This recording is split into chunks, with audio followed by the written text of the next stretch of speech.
Praise the lord. నిజమైన స్వరం. June 20, 2024 Holi prayer home సంఘం వారి అనుదిన వాగ్దాన పరిచర్య. నిన్ను పగపట్టువారు అవమానభరితులగుదురు. యోబు గ్రంథం 8వ అధ్యాయం 21వ వచనము.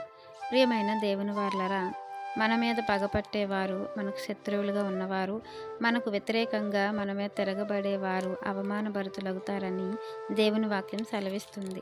ప్రియమైన దేవుని వారలారా, ఎప్పుడు వారు అవమానభరితులవుతారంటే దేవుడు మన పక్షాన వ్యాజ్యమాడినప్పుడు, దేవుడు మన విషయంలో కలుగు చేసుకున్నప్పుడు వారు అవమానభరితులవుతారు. మనల్ని దేవుడు హెచ్చిస్తారు. మరి అలాంటి పరిస్థితి మనము పొందుకోవాలంటే మనం ఎలా ఉండాలి అని దేవుని వాక్యం సెలవిస్తుందంటే, మనమంట జాగ్రత్తగా దేవుణ్ణి వెతకాలంట. అలాగే సర్వశక్తుడకు దేవుణ్ణి బతిమాలుకోవాలంట.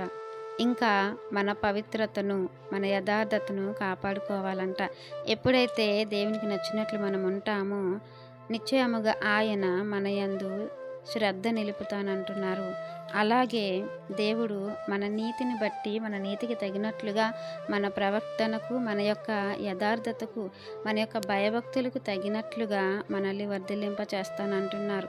మన గృహాన్ని, మన కుటుంబాన్ని వర్ధిల్లింప చేస్తాను అని అంటున్నారు. అప్పుడు ఎప్పుడైతే దేవుడు కలుగు చేసుకుంటారో, ఎప్పుడైతే మనల్ని వర్ధిల్లింప చేస్తారో, అప్పుడు మన స్థితి ముందు కంటే వెనుకటి స్థితి గొప్పగా ఉంటుందని వాక్యం ద్వారా దేవుడు మాట్లాడుతున్నారు.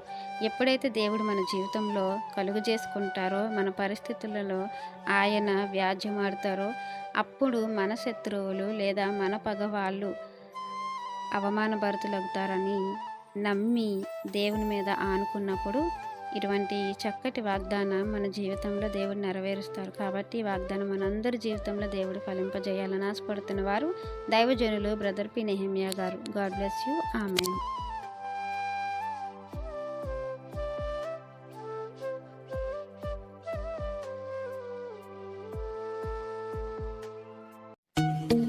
Hi friends, Holi prayer home Gajuwaka సంఘం వారు మాట్లాడిన విలువైన దేవుని సందేశములను మీరు వినటానికి మా యొక్క యూట్యూబ్ ఛానల్ హోలీ ప్రేయర్ హోమ్ను సబ్స్క్రైబ్ చేసుకొని పక్కనున్న బెల్ ఐకాన్ క్లిక్ చేయగలరు.